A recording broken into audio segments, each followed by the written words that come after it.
seems to be a lot of focus right now on health and well-being, but in a really strange way, because most people, the world right now, all I see is lots of people getting sick and then going to the doctors and getting prescribed something to suppress symptoms, and then they carry on living the life the way they live their life until another ailment comes up, and then they're given another tablet to suppress the symptoms. And the thing that's bad about this is these pharmaceutical companies also own the food chain. You know, like the tobacco industry when it first started off. Oh no, smoking doesn't damage your lungs. Well, they were clever enough that after all the stuff come out about how bad smoking was, to buy up loads of food companies. And I don't think people really realise the amount of food out there that's highly addictive, because they want it to be highly addictive. They want customers. And the thing is some of these things that they put in the foods then cause problems. Then they can sell you a tablet to fix that problem. Well, suppress the symptoms. What I don't get is why people see, if I hurt my back tomorrow because I pulled a muscle or I've done something bad and it really hurt, I might take painkillers because it really hurts and lay in bed and not move. But the reason why it really hurts is because your body's telling you not to move, because you've damaged it. So why would you take something that suppresses the pain so you can then move again? Because then you just do more damage. And I don't... There's this app called Yucca, Y-U-K-A. Downloaded it. It's easy because you can scan a barcode and it tells you what's in your food. Now, for me, your immune system, for argument's sake, operates in such a way that you're born with like an innate immune system that has certain functions to it, and then it adapts from when you're younger. It constantly is taking in information through your nose, through your mouth, through your lungs, through your eyes, through your ears, everything, your skin, all of it. You're constantly fighting bacteria. Your immune system is constantly alert to things coming in, and it adapts and, you know, gets different ways of dealing with things, and it learns. And this is why when we were all locked up for so many months over that drama of 2020, why so many people got sick when we was let back out again, because your immune system's not had the data. Well, it's the same with food. If you keep eating food that's not really fit for purpose, fit for consumption, your body will deal with it. Your body's very versatile. The liver's very forgiving with everything. You know, look at people who drink alcohol on huge levels every single day, and they pickle themselves for years and years and years on end. And it takes a long while until they actually do massive amounts of damage, usually. But food is the same. There was this study they done where I think there's this guy who ate McDonald's every day for 30 days. And his liver was in the same fatty condition as an alcoholic within 30 days. So it's clear that certain things that you put into your body are not good for you. Now, I'm not saying, you know, in this day and age, it's quite difficult, especially with how quick the world is, how everyone's always on going out doing things all the time. You want things on the run. But at the same time, you can still eat proper food on the run. If you ate 20% of processed food and 80% of actual whole foods, you know, you're giving your body a little bit of something to deal with. Like, I'm not vegan, but I'm close to it. Like, I eat the odd egg. I try and get eggs from people who've got chickens. I don't eat dairy because dairy doesn't like me. It inflames me. I don't like the industry either, but it inflames me. When I used to eat dairy, I used to have to use goat's milk because it's better. I've never really been a lover of meat. I can't kill it, so I won't eat it, and that's the philosophy. So I won't eat a big animal. I could kill a fish, but I don't eat fish. You know why I don't eat fish? Because there's so much mercury in it. Most of it's farmed. If I, you know, go somewhere where someone's literally been fishing and I've seen them get it out of the river, or I've caught it out of the river and it's something you can eat, I'd eat it. But everything's so contaminated that I'm less likely to eat, like, so I might eat fish once a year, you know, it's that sort of thing. I like fish as well, which is quite frustrating. I would eat it because I do think we are supposed to eat small portions of protein, and we're not. We're certainly not supposed to eat the amount of protein that we eat. You know, like, you know how summer and winter works, and how we lack vitamin D in the winter because we almost are supposed to hibernate, right, and store food up. You know how vitamin D is fat soluble. If you fatten yourself up for winter, so you've got fat on your body, so you don't have to eat as much, and the vitamin D is stored in there, it keeps it, right? You store it as in such. So to me, it's almost like, because I go to the gym and I don't actively cut or gain, right? So right now, I'm not tracking my calories right now. I'm eating what I want. I'm eating as clean as I can. There are the odd bits of processed, of course. I eat as clean as I can, and I don't count my calories. I know when I'm full up, and I know how much I should eat each day. Most of us do know, but lots of us have got so used to not actually being conscious of it that we just eat until we, you know. In January, February sort of time, when we come out the other side of the cold period, I'll then actively start counting my calories. Not to the point where it's like ridiculous. Maybe for 2 weeks I'll really religiously count my calories. Then I know roughly what's in my meals again. And then I'll track it and won't overeat. Because I do want to lose a little bit of fat ready for spring, right? So I probably gained £7 over a period of 3 or 4 months, and then I lose that £7. Well, not always the whole £7, because obviously some of it's muscle.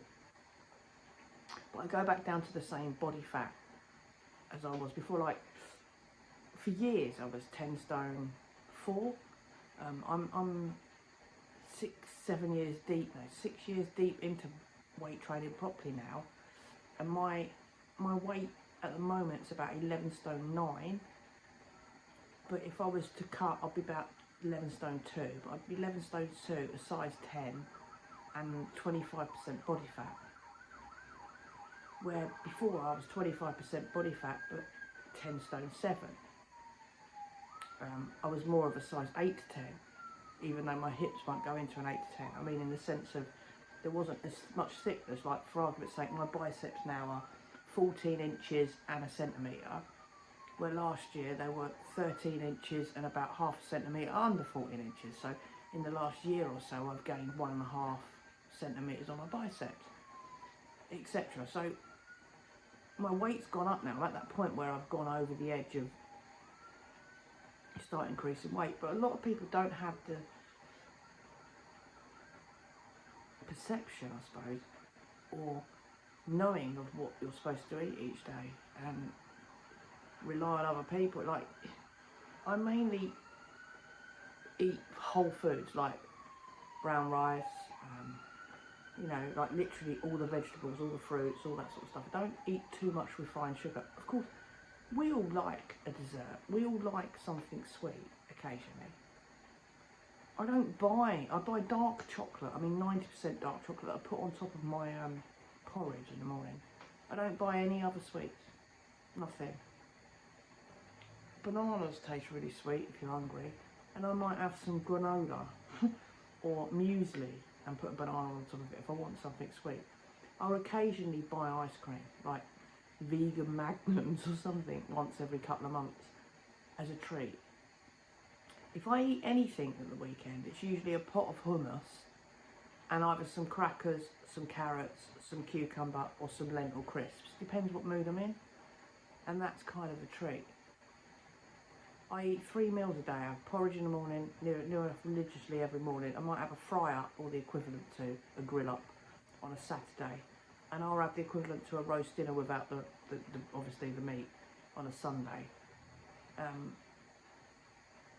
In the week, I might have a couple of wraps at work, a couple of bits of fruit, and a handful of nuts. I won't take crisps. I don't buy crisps. I buy almonds, and I have a handful of almonds, like 35 grams of almonds, or 35 grams of mixed nuts.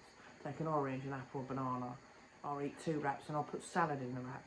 And I'll put some kishming, or whatever it is, kimchi, or whatever it is. You know, like the fermented cabbage. I'll put a bit of that in there or something. I don't put like a protein in. I used to buy fake protein, but it's just processed crap, so I don't. I eat a lot of lentils, I eat a lot of tempura, I eat a lot of beans, mixed beans, baked beans even. Baked beans, I buy processed baked beans. Fortunately, they're not actually that bad, health-wise. There's not too many crap things in them. You know, I buy falafels. This is mango spice falafels from Sainsbury's. They're probably not great. I don't buy them every week. I might have them once a month. But this is where a lot of people just buy packets and throw stuff in the oven every day. Like, I don't buy chips. I make my own. And I buy that 1 calorie spray stuff that's literally mainly water with a little bit of oil in it. Just as a gesture, so it doesn't stick to my baking paper. I don't use foil, I only use baking paper because everything sticks to foil, everything sticks to anything other than baking paper. Now people go, well, it's more expensive. No, not really. It's not really more expensive. It might be 5 or 10 quid more expensive, especially if you've got children, it might be more expensive, I get it.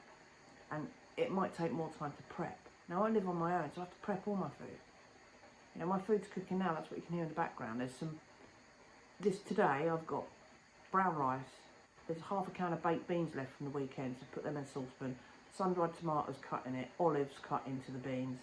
I've got some kimchi, and I've got some mango falafels. I've got 8 of them, so I'm going to have 4 of them today. And that's it, that's my dinner. Or I might put some vegan mayo on it, or some ketchup, or some mustard, just to flavour it. And either Celtic salt or Himalayan salt and a bit of pepper. And that's it. Although you need to cook fresh, it's vital. If you want to be well and not be sick all the time, you need to actually treat your body as a temple. What you eat is important. You know, like, if you consume alcohol as well, there's nothing wrong with having a drink. And there's nothing wrong with having a glass of wine every day if that's your vice. Your brain won't get washed because it don't function like that. You need to have days off with alcohol for your brain to actually clean itself properly and for your liver to flush itself. Because when you're drinking alcohol with food, your liver can't process any of the stuff in your food, so you kind of store it as fat. That's where you get fatty liver, especially if you're constantly drinking alcohol, because nothing else can be processed. So you've got to be a bit clever with that. And I find that I went for a stage of drinking quite a lot, and I haven't recently for the last year, 2 years, no, about 1.5 years, I'd say. I've really cut it down. I didn't have a drink this weekend. I had 1 pint last week, I think. The week before that, I think I had 2 cans while we were out. The week before that, possibly a shot. You know, it's literally a unit compared to like 4 units on a Friday and 4 units on a Saturday and, you know, a couple of beers with your dinner on a Sunday. No, I got into the habit of it when my missus got drunk or got sick. It kind of, I never really was a big drinker before that, and I was hanging around with people who were more drinkers than they were potheads. I'm more of a herbalist. I'd rather have a cannabis joint neat without tobacco, either vaporise it or smoke it. It seems to help my lungs, not hinder them. I do that most days. I do suffer from, I think, ADHD, because it seems to slow my brain down and allow me to focus a bit better.